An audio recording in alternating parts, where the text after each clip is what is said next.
Hi friends, welcome back to Jashika vlogs.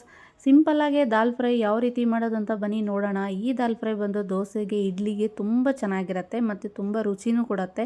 ಬೆಳಗ್ಗೆ ಟೈಮಲ್ಲಿ ಸ್ಕೂಲ್ಗೆ ಮಕ್ಕಳಿಗೆ ಬೇಗ ಮಾಡಿಕೊಡ್ಬೋದು. ಅದಕ್ಕೆ ಬೇಕಾಗಿರೋ ಸಾಮಗ್ರಿ ಬಂದು 100 ಗ್ರಾಮ್ ಹೆಸರುಬೇಳೆ, 2 ಟೊಮೊಟೊ, 2 ಈರುಳ್ಳಿ ಮತ್ತು ಸ್ವಲ್ಪ ಕೊತ್ತಂಬರಿ ತೊಗೊಂಡಿದ್ದೀನಿ. ಮತ್ತು ಇಲ್ಲಿ ನಾವು ಒಗ್ಗರಣೆಗೆ 1/4 ಟೀ ಸ್ಪೂನಷ್ಟು ಅರಿಶಿನ, 1 ಟೇಬಲ್ ಸ್ಪೂನಷ್ಟು ಜೀರಿಗೆ, ಬೆಳ್ಳುಳ್ಳಿ, ಕರಿಬೇವಿನ ಸೊಪ್ಪು ಮತ್ತು ಒಣಮೆಣಸಿನ್ಕಾಯಿ, ರುಚಿಗೆ ತಕ್ಕಷ್ಟು ಉಪ್ಪು.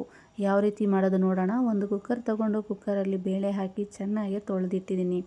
ನಂತರ 1 ಗ್ಲಾಸಷ್ಟು ನೀರು ಹಾಕ್ತಾಯಿದ್ದೀನಿ. ಇಲ್ಲಿ ನೀರು ಹಾಕ್ಕೊಂಡ ನಂತರ ಬೆಳ್ಳುಳ್ಳಿನೂ ಇದರಲ್ಲಿ ಸೇರಿಸ್ಕೊತಾ ಇದ್ದೀನಿ. ಬೇಳೆ ಜೊತೆಗೆ ಬೆಳ್ಳುಳ್ಳಿ, ಒಣಮೆಣಸಿನ್ಕಾಯಿ ಮತ್ತು 1/4 ಟೇಬಲ್ ಸ್ಪೂನಷ್ಟು ಅರಿಶಿನ ಹಾಕ್ಕೊಂಡು 2 ವಿಷಲ್ ತಗೋತಾ ಇದ್ದೀನಿ.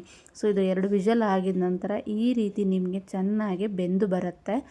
ಈ ಥರ ಚೆನ್ನಾಗಿ ಬೆಂದು ಬಂದಮೇಲೆ ನಾವು ಇದಕ್ಕೊಂದು ಒಗ್ಗರಣೆ ಕೊಡೋಣ. ಒಗ್ಗರಣೆನೇ ಮೇನ್ ಇದಕ್ಕೆ. ಎಣ್ಣೆ ಬಿಸಿ ಆದಮೇಲೆ 1/4 ಟೇಬಲ್ ಸ್ಪೂನಷ್ಟು ನಾನಿಲ್ಲಿ ಸಾಸಿವೆ ಹಾಕ್ತಾಯಿದ್ದೀನಿ.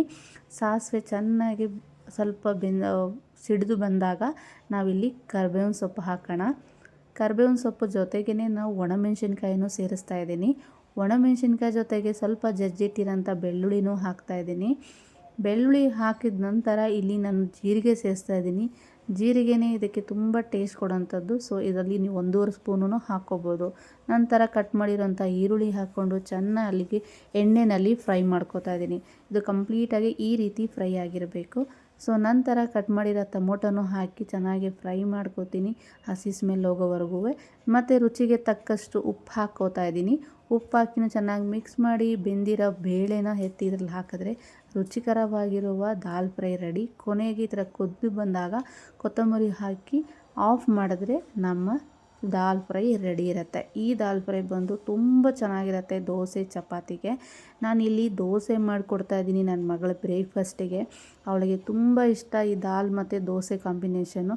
ಸೊ ಈ ರೀತಿ ದೋಸೆ ಮಾಡಿಕೊಟ್ಟು ಅವಳ ರಿಯಾಕ್ಷನ್ ನೋಡಿ ಯಾವ ರೀತಿ ಇರುತ್ತೆ ಅಂತ. ಅವಳಿಗೆ ತುಂಬ ಇಷ್ಟ ಆಗತ್ತೆ. ಇಷ್ಟ ಆದರೆ ಲೈಕ್ ಆ್ಯಂಡ್ ಸಬ್ಸ್ಕ್ರೈಬ್ ಮಾಡಿ.